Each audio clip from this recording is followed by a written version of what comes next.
नमस्कार किसान भाइयों, आपका सच्चा हितैषी या सच्चा मित्र कहा जाने वाला केचुआ निरंतर मेहनत करके, निरंतर काम करके आपको अपने खेतों में एक उपजाऊ या फर्टाइल सॉइल प्रदान करता है।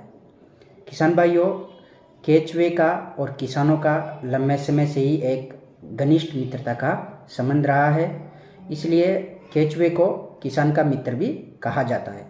किसान भाइयों, प्रतिवर्ष लगभग 1 से 5 mm मोटी सतह का निर्माण ये केचुए कृषि योग्य भूमि में कर देते हैं। किसान भाइयों, इस वीडियो के माध्यम से जानते हैं कि ये केचुए कैसे अपनी मृदा में सुधार करते हैं।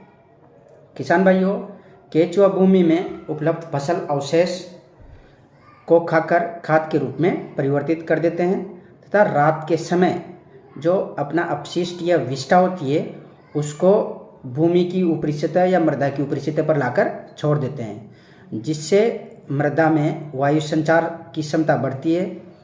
एक रिसर्च में ये भी पता चला है कि केचुए लगभग 200 से 250 टन मिट्टी प्रति वर्ष उलट पुलट कर देते हैं, जिसके फलस्वरूप भूमि की 1 से 5 mm सतह प्रतिवर्ष नई बनती है।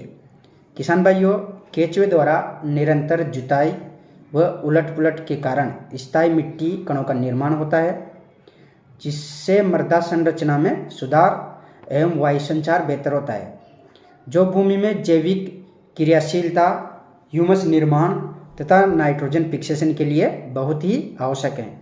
किसान भाइयों, मृदा की संरचना में सुधार के फलस्वरूप भूमि की जलधारण क्षमता भी बढ़ती है। मृदा तापमान व सूक्ष्म पर्यावरण बने रहने के कारण मृदा की जलवायु फसल के लिए अनुकूल बनी रहती है। इस तरह केचुआ निरंतर प्रयास करके मृदा के भौतिक गुणों में सुधार करता है। किसान भाइयों, पौधों को बढ़वार एवं सही तरीके से विकास के लिए भूमि जो उपयुक्त पोषक तत्व पौधे को प्रदान करती है, इसी को ही भूमि की उर्वरा शक्ति कहा जाता है, इसी को ही भूमि का उपजाऊपन कहा जाता है।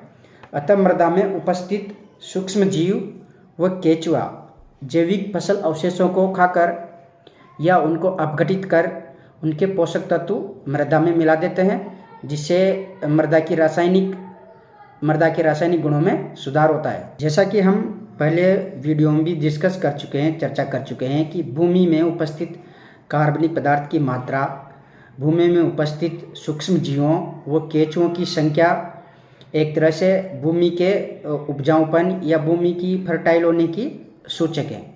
सूक्ष्म जीवों व केचुओं की मदद से भूमि में उपलब्ध फसल अवशेष अपघटित या विच्छेदित होकर कार्बन का जो स्रोत के रूप में प्रदान निरंतर पोषक तत्वों की आपूर्ति बनाए रखना के साथ साथ भूमि में एंजाइम्स, विटामिन्स, अमीनो एसिड एवं ह्यूमस का निर्माण करते हैं, जिससे भूमि की उर्वरा शक्ति में वृद्धि होती है।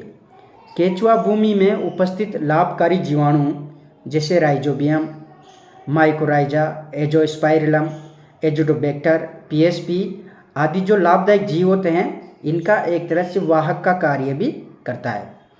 इस तरह केचुआ भूमि की जैविक गुणवत्ता में भी सुधार करता है। इसलिए किसान भाइयों, कृषि में आवश्यकता से अधिक रासायनिक उर्वरकों या खादों या रासायनिक दवाओं का इस्तेमाल नहीं करना चाहिए, क्योंकि आजकल किसान देखा देखी में आवश्यकता से अधिक रासायनिक दवाओं का स्प्रे करता है, रासायनिक खादों का इस्तेमाल करता है, जो कि मृदा में उपस्थित सूक्ष्म जीवों व केचुओं के लिए बहुत ही नुकसानदायक है। निरंतर इनकी संख्या घटती जा रही है और अपनी भूमि का उपजाऊपन कम होता जा रहा है। अतः किसान भाइयों, आपसे मेरा यही प्रयास कहना है कि आप अपनी मृदा में कार्बनिक पदार्थों की मात्रा बढ़ाइए, जिससे अपने मृदा में केचुओं की संख्या बढ़ेगी, लाभदायक सूक्ष्म जीवों की संख्या बढ़ेगी और इससे ऑटोमेटिकली अपनी मृदा का उपजाऊपन लौट के आएगा। नमस्कार।